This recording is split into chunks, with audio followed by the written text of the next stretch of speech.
I'm thinking, Ty, this is pretty ironic that we actually showed that video. Yes, I know. And to tie it in with our Let's Talk this morning, we've got our in-studio guest this morning, Mr. Joe Brown, who is the heart behind the Sydney project and has a heart for people in need. And thank you very much for joining us this morning, Mr. Brown. Joe. Welcome to the breakfast show. Okay, like what I was mentioning earlier on about how it's ironic that we showed that, because you pretty much are in the same business as helping people in need. And just for information for our friends this morning on Breakfast at Fiji One, Joe works full-time for Hands and Feet as a volunteer, provide food for the homeless in Sydney. And Joe is here in studio with us, and of course we've been talking lately about Cyclone Winston and how we've had a lot of help come in internationally as well as locally. But Joe, you've got a neat story behind Hands and Feet. First of all, before we touch on that, talk to us a little bit about Hands and Feet and how it came to be in Sydney. That's right. Hands and Feet is basically started about three and a half years ago. Right. And what we do, we look after the homeless in Sydney. So we feed more than 500 homeless persons every week. Wow. And on top of that, we have about 7 centers all over Sydney where we provide food for the community. So there is more than 500 families with children that used to come to the centers and get food from. And we also run a program for the schools. Okay. We provide cereals, bread, fruits, and milk to about 16 schools at the moment. Yeah, so basically the boys used to go out on a weekly basis, every single day. Right. We collect food and pick them from companies and brought all of the food to the warehouse. Right.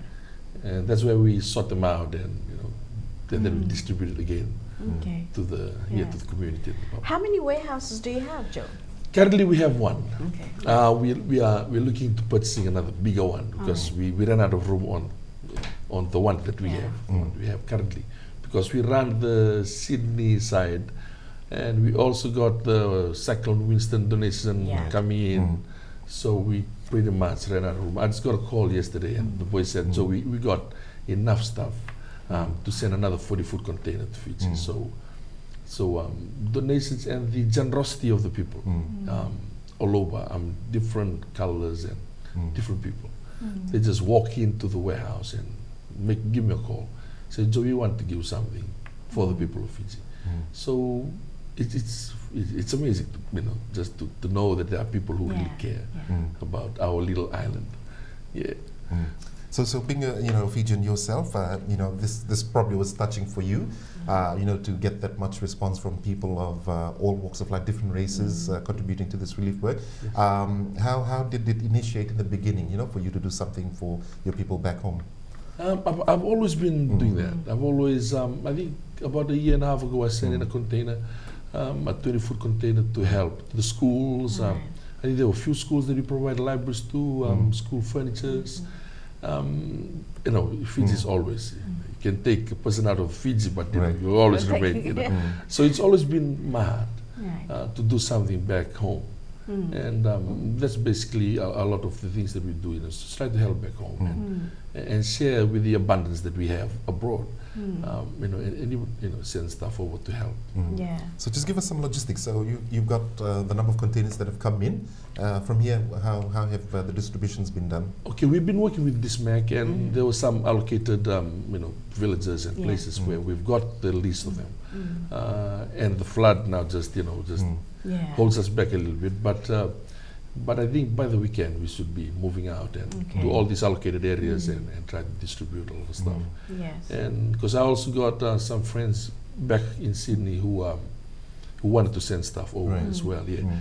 So just sort of coming here and look at what's needed and give feedback back to Sydney and try to get a lot of people involved in rebuilding. So how many of you? Sorry, carry on.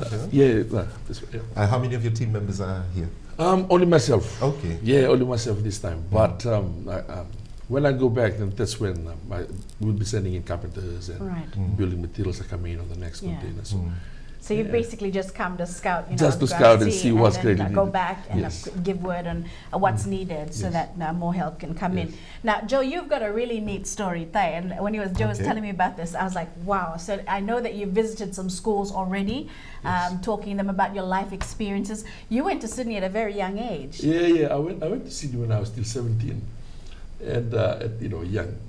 You're being dropped in the massive big ocean, small little fish, and I have to find my way, And I was talking to the students on Sunday. I was telling them, I was just a young person, just like any of you. I would go to school with my caddies. We got wires on trying to fix my caddies. The good old caddies. Good old caddies. And then you go to school, and then I stand back and I see, sometimes I can't play because I don't have rugby boots, and so I look at those kids. I was talking to them and saying, I'm looking at myself right now, and so I encourage them. My teacher told me, Joe, you want to come back, to school for another year of headache to teachers. So I said, I'm going home. But somehow, you're able to go through that, and you're able to come out and become something, so I try to encourage these young people, Yeah. you can be something, you can make a difference, Yes. and I think that's the very important, going home, going to Sydney at a young age, but coming out and becoming something, Yeah. So that's basically it's for every young people to Yeah. know and believe that they can be something. That's right. Yeah. So, Wow. Well, Joe, and of course, being the head of the Hands and Feet Australia, you've got board members of 7. I like the way how you said, okay, you're all Europeans or Kavalangis that are overseas that actually listen to Joe, and he basically coordinates. So as you see on your screen now, Joe, that's your truck, right? And you're Yeah. feeding. This is the homeless on the street, the different communities that you go to. yes. Oh, I like the fact that your name is written on the back of the Yeah. truck. Joe. Daniel. And so I got all phone calls of different kinds of people, Right. So this happens every That's at weekend? Martin Place every Right. Friday Okay. night. Okay. Yeah, so people will queue up, about 100, 150 people will Right. queue up. So that's And are these homeless? Are these people that that live on the streets, or or just need food these are to the people eat? that live on the streets. Okay. Like Wow. they sleep in rough. This picture is it's communities where families will come in, Right. Yeah. and they will take food. Everything is given for free, so so they just take whatever they want. Okay. Wow. So every Friday you have a feeding program that's on in different centers? Every Friday Okay. different locations around the Sydney Right. Oh, you're right. metropolitan Okay. area. Okay. Yeah, and during the week we have a feeding program running on Monday, on Sunday, Tuesday, Thursday, and Wednesday. It's full on, like it's almost 7 days a week. Wow, Joe, that's a lot of work and coordinating. And you've got young Fijians as well that are helping around. Yes, I got a lot of young guys that, Okay. and they're all Kaivitis. So this is what's on display here is kind of like groceries Yes. that they need for themselves. So they Yes. just come and they just pick what They they speak need. whatever Right. they need. Let's bring the shopping baskets. Right. Okay. And they'll do shopping. It's free shop. I call it free shop. Right. Wow. Yeah. Wow. And this has been donated by various companies. Okay. Okay, yeah. Well, Joe, I mean, Hands and Feet, the name itself speaks for itself, and Hands and Feet Ministry, a great ministry indeed, a great company that you've organized a lot of people that have also come to help as well.